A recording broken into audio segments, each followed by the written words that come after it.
Setelah itukah engkau meninggalkan kami berdua di tengah lembah, yang bahkan tidak ada satupun manusia? Wahai suamiku, di sini bahkan tidak ada satupun yang bisa kami makan.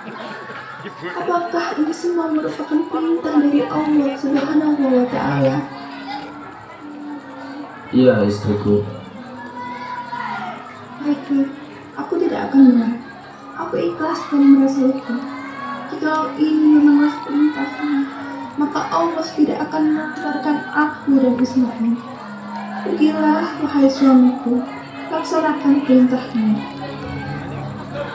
Di dalam lubuk hati Nabi Ibrahim sebenarnya berat untuk meninggalkan istri dan putra mereka yang masih kecil. Namun beliau harus menjalankan perintah dari Allah Subhanahu wa Ta'ala yang memiliki tujuan agar lembah tandus yang mereka tepati akan menjadi makmur. Di tengah perjalanan, Nabi Ibrahim berdoa kepada Allah sebagaimana disebutkan dalam Al-Quran surat Ibrahim ayat 37.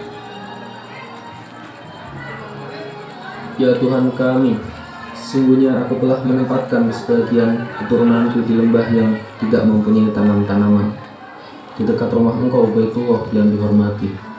Ya Tuhan kami, yang demikian itu, agar mereka mendirikan sholat, maka jadikanlah hati sebagian manusia cenderung kepada mereka, dan beri rezekilah mereka dari buah-buahan, mudah-mudahan mereka bersyukur.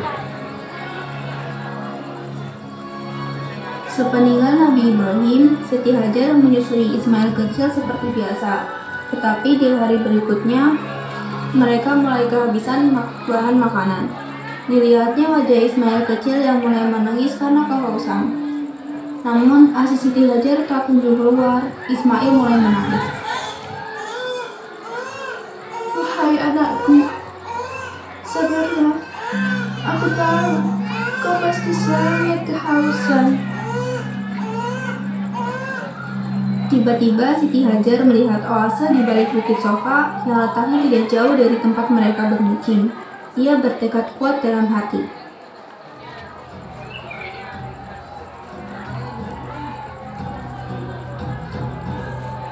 Demi putraku, aku harus bergerak naik ke atas bukit untuk mendapatkan air.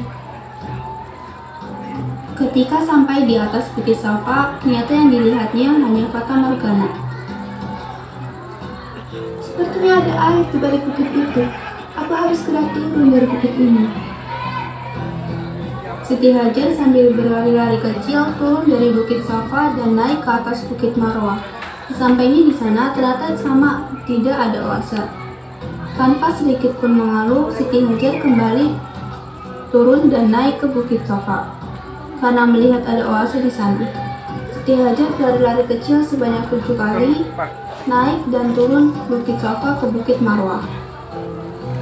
Sementara itu, Ismail kecil terus menggerak-gerakkan kedua tangannya dan juga menghentak-hentakkan kedua kakinya ke tanah. Agaknya dia sangat kehausan. Tepat saat Siti Hajar berada di atas bukit Marwah, yaitu di putaran ke-7, suara tangis Ismail semakin kencang.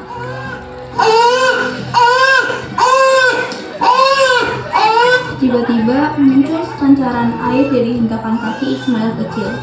Melihat hal tersebut, Siti Hajar bergegas turun bukit dan menghampiri putranya. Zamzam, Zamzam, tolong jangan berhenti, dan mati. Siti Hajar takut dengan air yang menimpa di hadapannya. Dia menampung air tersebut dan meminumkannya pada putranya hingga ia tidak kehausan lagi. Kemudian air yang muncul dari kaki Ismail kecil disebut air Zamzam. Kata Zamzam artinya banyak atau melimpah ruah.